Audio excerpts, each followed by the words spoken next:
આ એકલ શૃંગી ઋષિ એક વેશ્યાના હાથનું સ્પર્શ થયેલું ભોજન ફળ જ હતા, બીજું કઈ નતું.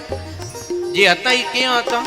ફળ કુદરતી હતા, ભગવાનને સર્જેલા ફળ, પણ માત્ર વેશ્યાનો સ્પર્શ થઈ ગયેલો ભાવ એમાં ભર્યો તો ને એ એકલ શૃંગી ઋષિને કામ વિહવળ બનાવી દીધા. માટે એવો આહાર હરામ કરવો. શું કહે છે સ્વામી? હરામ કરવો. હરામ સમજો તમે? હરામ એટલે ખબર? ઘણી વાર બોલે આજથી આનું નામ લઉં તો હરામ છે એમ બોલે ને. એ હરામ એટલે મળ વિષ્ટા. જેમ જાજરૂ એ જાય ને માણસ મળનો ત્યાગ કરી આવે પછી એને સ્વપ્નમાં સંભારે છે કોઈ? બિલકુલ નહીં. એમ આવા આહારને સ્વામી કે આપણે સ્વપ્નમાં ન સંભાળીએ. ખાવાની વાત કે અડવાની જોવાની તો બહુ દૂર રહી. વળી એક આહાર એવો હોય તમે ખાવ ને ક્રોધ ચડી જાય એકદમ. હા, અમુક જે તામસી પદાર્થો આવે ને બધે, જેનો નિષેધ છે આપણા સત્સંગમાં, જે આધ્યાત્મિક માર્ગે ચાલે એને એવા ક્રોધ કરનારા તામસી પદાર્થો ખાવા ન જોઈએ. કયા ખબર છે તમને? કયા? બોલો તો ખરા. ડુંગળી લસણ એ તો હમુરા માધાપર ગામમાં તો વપરાતા જ નહીં, વપરાતા. એટલે આ ગામમાં સત્સંગ થયો એને હવા વર્ષ થયા.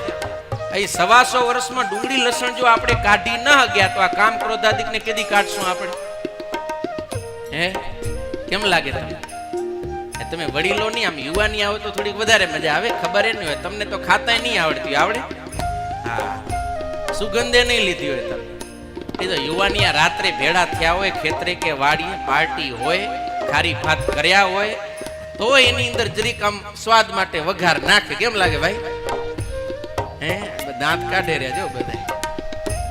ભૂકા કાઢી નાખશે. આ ડુંગળી કલ્યાણ બગાડી નાખે. ઓલી મલાઈ ડોસી હતી ને અને લહણ ખાવાની ટેવ પડી ગઈ. શ્રીજી મહારાજ તેડવા આવ્યા, લઈ ગયા, પણ રસ્તામાં લહણ ગંધાણો. એલા શ્રીજી મહારાજે ધક્કો દઈ દીધો વિમાનમાંથી અને અધવચ્ચે લટકી રહીને રાડો પાડે, મહારાજ મને બચાવો, મને અક્ષરધામમાં લઈ જાઓ, અક્ષરધામમાં લઈ જાઓ.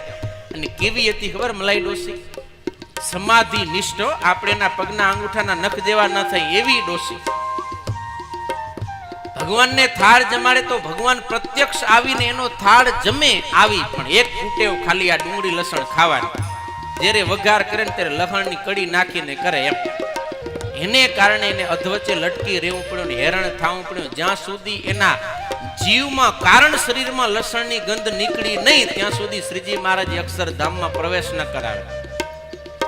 માટે ગમે એટલા ટીલા તાણતા હશો, પૂજા પાઠ દેવ દર્શન સત્સંગ કથા વાર્તા કરતા હશો, પણ ન ખાવાનું ખવાઈ જાતું હશે ત્યાં સુધી અક્ષરધામના દરવાજા ખુલ્લા નહીં થાય. માટે બહુ ધ્યાન રાખવું. એક ખાધે વાધે ક્રોધ અતિ, અને એક ભોજન એવું આવે કે તમને બુદ્ધિમાં અંધકાર થઈ જાય. પછી ગમે એવા વક્તા હોય, ગમે એવા સારા શાસ્ત્રની કથા લઈને તમને જ્ઞાન ઉપદેશ આપે, પણ વાત મનાય જ નહીં. કેમ? બુદ્ધિમાં અંધકાર થઈ ગયો. શ્રીજી મહારાજે વચનાવૃતમાં કહ્યું કે પંચ વિષય છે. જો ભગવાન સંબંધી ભોગવે તો બુદ્ધિમાં પ્રકાશ થાય, અને જગત સંબંધી ભોગવે તો બુદ્ધિમાં અંધકાર છવાય છે. માટે એવું ભોજન ક્યારેય ન કરું કે આપણી બુદ્ધિને અંધકાર યુક્ત કરી દે. પછી આપણને શાસ્ત્રની વાત ન મનાય, સંતની વાત ન મનાય, વડીલની, મા બાપની, આપણા મિત્રની પણ સાચી વાત મનાય નહીં. એ અસર કોણ કરે છે? આહાર, ભોજન, ખોરાક. માટે હર હંમેશા આપણે સારો સાત્વિક પવિત્ર આહાર જ સ્વીકાર કરવો જોઈએ. સ્વામી આગળ કહે છે, એક ખાધે વાધે ઊંઘ અતિ રે, એક ખાધે ફરી જાય મતી રે, એક ખાધે વાધે ઊંઘ અતિ રે, એક ખાધે ફરી જાય મતી રે, એક ખાધે પરવા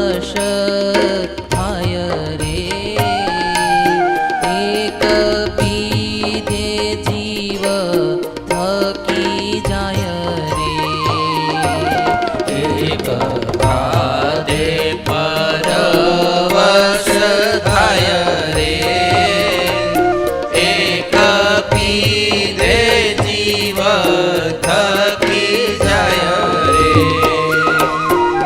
સ્વામી કહે છે કે એક આહાર ખાઈને માણસ એને અતિશય ઊંઘ આવે હો. આવા આળસ વધારે એવાય આહાર હોય, ખબર ને, એમાં ઘણું ખવાઈ જાય તો આળસ જ થાય. એટલે આપણે પહેલે દિવસે જોઈએ તો શ્રોતાના નિયમમાં કથા સાંભળનારે અલ્પ આહાર કરવો. કેવો? અલ્પ આહાર. અલ્પ આહાર કરે તો એને કથા સાંભળવામાં, ભજન સત્સંગ કરવામાં ક્યારે આળસ આવે નહીં. આ તો ખાવા બેઠો એટલે બસ બીજી વાર મળવાનું જ ન હોય ને એ મંડી પડે એમ. ભાઈ ઊભોય નથી કે ઊભાઈ કરનારા બીજા કપે ને પછી જ્યાં પડે ત્યાં પડ્યો જ રહે એમ. એટલે આપણા શરીરની અંદર આળસ વધારે એવો ક્યારે આપણે આહાર ગ્રહણ કરવો જોઈએ નહીં. હંમેશા અલ્પ આહારી બનવું. યુક્ત આહાર હોય ને, યોગીનો કેવો આહાર હોય? યુક્ત આહાર. યુક્ત આહાર એટલે ગીતાની અંદર યુક્ત આહાર બતાવ્યો છે.